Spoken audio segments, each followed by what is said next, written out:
Hello students आज की हमारी वीडियो में हम मुत्ता मैरिज के बारे में डिस्कस करेंगे। इससे पहले हमने मुस्लिम लोग के काफ़ी टॉपिक कवर कर लिए हैं, जैसे who is Muslim, concept of marriage under Muslim law, sources of Muslim law, schools of Muslim law, इद्दत का कंसेप्ट क्या होता है। तो अगर आपने वो वीडियो नहीं देखी है तो आप उनको ज़रूर देखिए, आपका मुस्लिम लॉ काफ़ी हद तक क्लियर हो जाएगा। और अगर आप देखना चाहते हैं तो इस वीडियो के डिस्क्रिप्शन में आप जाएंगे तो मैं मुस्लिम लॉ का प्ले लिस्ट ऐड कर दूंगा, आप वहाँ से देख सकते हैं। तो आइए दोस्तों, इसके साथ आज की वीडियो को शुरू करते हैं।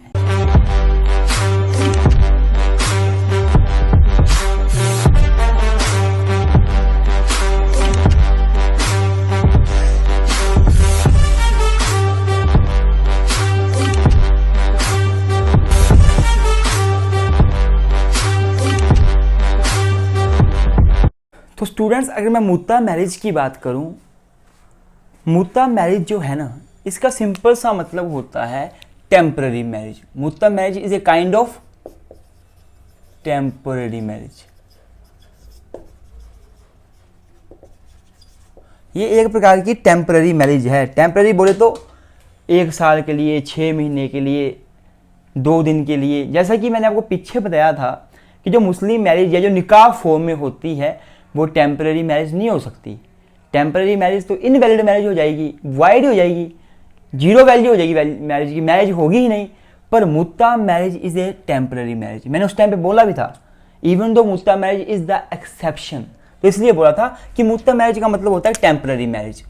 जो मुत्ता मैरिज है, this marriage is not recognised under the Sunni law. Sunni law उसको नहीं मानता है बिल्कुल भी। What the marriage has been recognised under the Shia law. Shia जो है वो इसको मानते हैं। और शिया लॉ का भी जो इथाना अशरिया स्कूल है ना, अशरिया स्कूल हमने पीछे पढ़ा था, इथाना अशरिया स्कूल हमने पीछे पढ़ा था, अगर आपको याद होगा। जो इथाना अशरिया स्कूल है, वहां पे इस मैरिज को रेगुलेट किया गया है। अशरिया ASHRIA। जो ये मुत्ता मैरिज है, इसमें होता क्या स्टूडेंट्स, जो भी मैरिज करना चाहता है, लड़का है लड़की है, first of all they must attain the age of puberty. उनकी पोवर्टी की अटेन एज होनी चाहिए, तभी वो शादी कर सकते हैं। दूसरी बात आपने याद रखनी है मुत्ता मैरिज में, कि जो मुत्ता मैरिज करना चाह रहा है, चाहे लड़का है लड़की है, they must be of sound mind. वो साउंड माइंड के भी होने चाहिए, तभी मुत्ता मैरिज में वो एंटर कर सकते हैं। अब मुत्ता मैरिज की मैं आपको बात बताना चाहूँगा कि अगर आपने मुत्ता मैरिज करनी है ना, जब आप निकाह करते हैं, जो रेगुलर मैरिज होती है इनकी मुस्लिम्स की, तो एक मुस्लिम लड़का जो है वो मैक्सिमम 4 शादियां कर सकता है। 4 marriages can be performed by a Muslim man maximum. But अगर मुत्ता मैरिज की बात की जाए, then there is no such limit. तब चाहे एक मुस्लिम मर्द 10 शादियां करे, 20 करे, 50 करे, कोई दिक्कत की बात नहीं होती, जितनी मर्जी कर सकता है। अब मुत्ता मैरिज जो है, like a regular marriage, in मुत्ता marriage there must be proposal and the acceptance. मतलब मुत्ता मैरिज तो हो रही है, पर यहाँ भी प्रपोजल एंड एक्सेप्टेंस होना बड़ा ज़रूरी है। अगर प्रपोजल एंड एक्सेप्टेंस नहीं हो रहा तो मतलब क्या हुआ, मुत्ता मैरिज जो है वैलिड मैरिज नहीं होगी। मतलब there must be a proper contract that is proposal by one party, acceptance by other party, वरना मैरिज वैलिड नहीं होगी। तो ये मुत्ता मैरिज की बेसिक मैंने बातें बता दी आपको, जो साफ को मुत्ता मैरिज में लिखना है, यही मुत्ता मैरिज है। अब बात करते हैं कि मुत्ता मैरिज के लीगल कॉन्सिक्वेंसेस क्या होते हैं, लीगल इफेक्ट क्या होते हैं। मुत्ता मैरिज के कर रहा हूँ, इसके बाद मैंने क्या बताया आपको, वैलिड वाइड इरेगुलर मैरिज के भी पढ़ने हैं हमने, वो भी आ सकते हैं। पहले हम मुत्ता मैरिज के लीगल कॉन्सिक्वेंसेस कर लेते हैं, या फिर लीगल इफेक्ट या लीगल इंसिडेंट बोल सकते हैं, हम कर लेते हैं।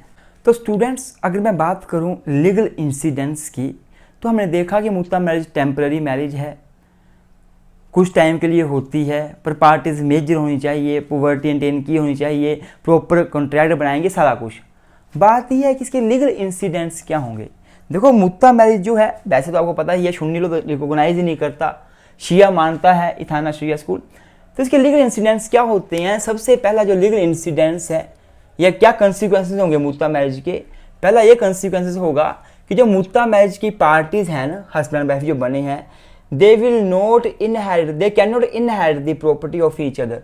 मतलब no right of inheritance no right of inheritance is available to any party. No right of inheritance is available to any party. किसी पार्टी को right of inheritance नहीं मिलेगा. कोई भी पार्टी हस्बैंड या वाइफ एक दूसरे की प्रॉपर्टी इनहेरिट नहीं कर सकते. Even though if there is any agreement, अगर कोई ऐसा एग्रीमेंट हुआ है, जब कॉन्ट्रैक्ट बना था उस टाइम लिखा हुआ है कि हम लोग एक दूसरे की प्रॉपर्टी भी इनहेरिट कर सकते हैं, तब वो कर सकते हैं, तब वो जरूर कर सकते हैं. दूसरा जो लीगल इंसिडेंट्स है मुत्ता मैरिज का, वो ये है कि जो चिल्ड्रन होते हैं मुत्ता मैरिज के, the children born out of the मुत्ता marriage will be considered as a legitimate children.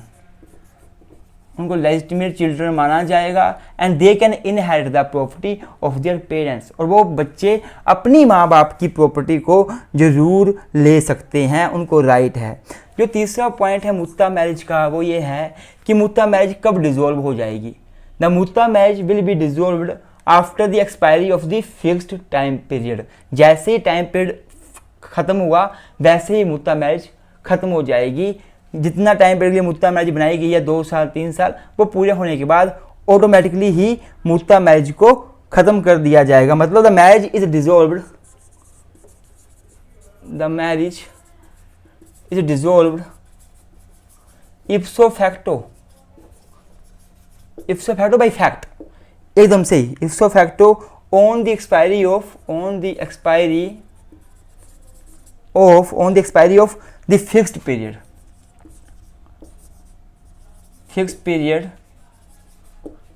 period or by the mutual consent also, or by the mutual consent of the parties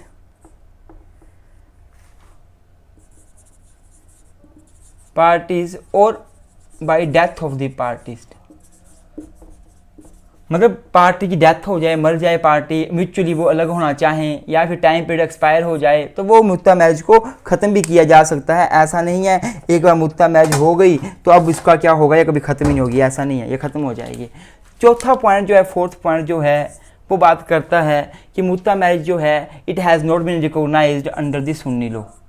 मतलब ये एक legal incidence ये है कि Sunni law इसको मानता नहीं है, सुन्नी लॉ के आगे इसकी कोई भी वैल्यू नहीं है. ये आप लिख सकते हो. अगर नहीं लिखना चाहो तो आपकी मर्जी है, लिख सकते हो. वैसे आप ये लिख सकते हो कि the concept of divorce is not recognised under मुत्ता मैरिज. मतलब क्या हुआ कि अगर मुत्ता मैरिज आपने की है तो किसी प्रकार के डाइवोर्स का कंसेप्ट मुत्ता मैरिज में नहीं है.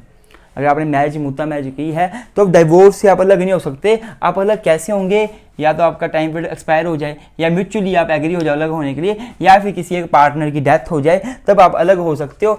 और आप डाइवोर्स नहीं दे सकते. डाइवोर्स का कोई भी कंसेप्ट मुत्ता मैरिज में नहीं होता है. छठा पॉइंट हमने पीछे पढ़ा भी था कि there is no limit of 4 wives in case of मुत्ता मैरिज. मतलब क्या हुआ, there is no limit to the number of wives. There is no limit of number of wives in case of मुत्ता मैरिज. मुत्ता marriage में लड़कियों से जितनी भी शादी कर सकते हो, कोई लिमिट की बात यहाँ पे नहीं है. 7वां पॉइंट जो आपको लिखना है वो ये लिखना है कि अगर मुत्ता मैरिज की बात की जाए तो यहाँ पे क्या है, द हस्बैंड जो है, आपको पता ही है, जब भी हस्बैंड शादी करता है एक से ज़्यादा पत्नियों से, तो उसको सभी पत्नियों को इक्वल ट्रीट करना पड़ता है, इक्वल अपार्टमेंट देना पड़ता है, घर देना पड़ता है, सब कुछ. लेकिन मुत्ता मैरिज में सभी पत्नियों को अलग अलग बराबर ट्रीट करना जरूरी नहीं है, बराबर घर देना जरूरी नहीं है. मुत्ता मैरिज में रूल अप्लाई नहीं होता. मतलब the husband is not bound to provide the residence to the मुत्ता मैरिज. मुत्ता मैरिज वाइफ, जो मुत्ता मैरिज की वाइफ है, उसको प्रॉपर रेसिडेंस देने के लिए हस्बैंड बाउंड नहीं होता है. ये बात भी आपको याद रखनी है. तो ये काफ़ी बात है. और आप एक पॉइंट और लिख लेना कि अगर मुत्ता मैरिज कंज्यूमेट होती है, अगर मुत्ता मैरिज कंज्यूमेट हो जाती है, मतलब हस्बैंड वाइफ के बीच संबंध बनते हैं, तो आपने एक बात याद रखनी है कि जो वाइफ है ना, वो डावर ले सकती है. She is entitled to get the full dower. If the marriage is consummated, then the wife of mutta marriage is entitled to get the full dower. And if the marriage is not consummated, then she is entitled to get the half dower. Half dower क्या मतलब? डावर मतलब महर। मतलब क्या हुआ कि अगर मुद्दा marriage कॉन्जुमेट हो चुकी है, हस्बैंड वाइफ का सेक्सुअल इंटरकोर्स हुआ है, तो वो वाइफ अपने पति से पूरा का पूरा डावर ले सकती है। और अगर मैरिज कॉन्जुमेट नहीं हुई है तो वाइफ हाफ डावर क्लेम कर सकती है। तो ये सारे के सारे इंसिडेंट्स मुद्दा मैरिज के हैं।